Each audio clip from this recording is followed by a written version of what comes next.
the average American spends about 30% of her media consumption time on a weekly basis online, something like that.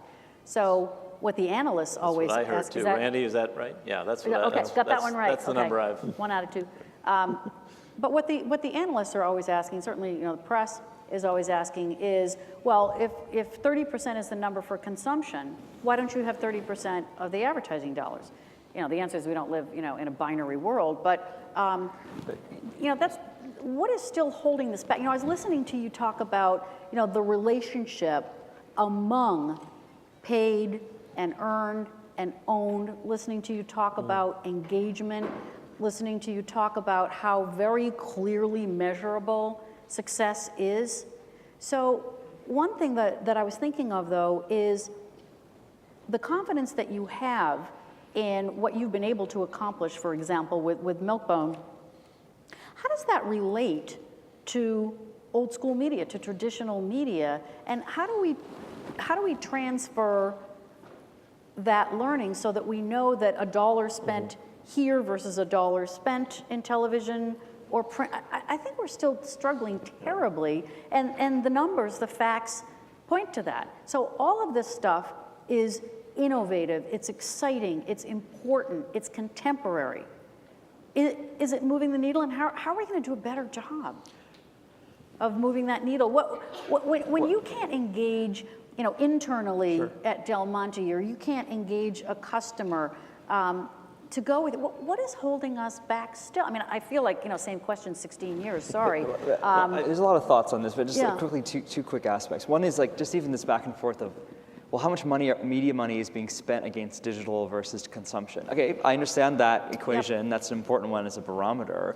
But how does that explain something like, first thing that comes to my head is like Haagen-Dazs says, well, 75% of our products have honey in it, and honeybees are dying. So we are going to do something about that. We're going to sell products and give a portion of that money to research why honeybees are dying. And that became a massive public relations program, huge discussion online, lots of impressions achieved online. Not a media dollar was spent online. So their digital media spend is probably zero, but they had a tremendous impact, far more than they did with whatever print ad they might have bought in a fashionable magazine about their latest flavors or whatever. So my point is that the ability to quantify and make that comparison of like we're behind and we're not committed correctly, it's not accurate to how we're looking at it. I don't exactly know client by client, but as an agency, an important goal for me and our client base in general is to try to take that thing of social media or digital and stitch it through everything else and stop looking at it as a separate media channel that has to be bought. Well, that's a good point, right? So people say, well, what are we doing in traditional and what are we doing in digital? It's media. Right? And all of the media should be working together and planned holistically.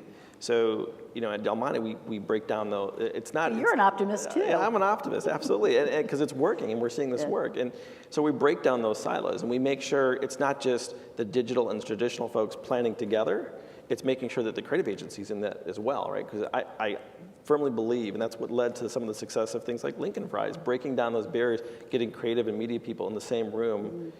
Makes no mean feat, though, Doug. It's not easy at all. And luckily at Del Monte, we've got a CMO who is fully engaged and supports it. And that's half the battle. But it's an ongoing dialogue and discussion about why we have to go and talk to people who are planning on the traditional side. Here's some things you need to think about. Right. That's a great piece of advice, and it is my last question is what kinds of advice would you all have for people in the audience to move forward this needle? You are very fortunate to have that level of engagement from your CMO and to understand that collaboration among all the different agencies and the different pieces of it is one of the keys to success. Hashem, you have done some really extraordinary work at Goodby and at Droga 5. What does it really take to be successful and drive some of these to fruition, these ideas? We've been successful, we've also been unsuccessful at things. So I preface whatever I say by that.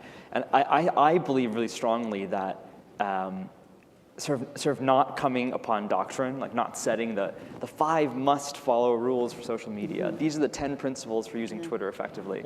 I think those are the things that bind us. Yeah. And then we take that may work in one environment, those 10 principles about how to use Twitter, and then we look at everything through that lens versus saying, oh, actually, things like Foursquare are changing how people use Twitter. And those are just 2 sort of specific examples, but I think all of that can result from that. So I actually think not having hard and fast rules is really important. That's one of the rules. I'm setting rules. I'm creating rules. I'm going to change them tomorrow. But I think that's very, very key. And I think also sort of not looking at things in these damn silos. Social to me is a much more horizontal thing that can cut through a lot of our programs, our communications, and being able to actually kind of move with that and not say, now we're going to go have a social media discussion, and have a social media conference, a social media meeting with our social media directors over here who are off on their own. Like that's the problem we had with print and television in the past of being so siloed. And now we're doing it again with all the things happening online. Tom, what do you see? I mean, you've been at this for a bit as well. What about the world that we came from and our ability to break some of these silos and not live in a check-the-box world? Do you think we've got a shot at it soon? I'm actually very optimistic. My one piece of advice is be patient. If you look back to where this medium started, bandwidth was a real issue until recently. I mean, you just couldn't do much, right? Creatively, you couldn't do much. Yeah. That's finally getting resolved in our favor. And the medium is much more powerful than it was when we were starting this business back in 95, 96, right? So the medium hasn't accommodated great creative execution until recently. So, systems have to catch up with the promise, and technology has to catch up with the promise, and it will. Well, I love that, and I believe that.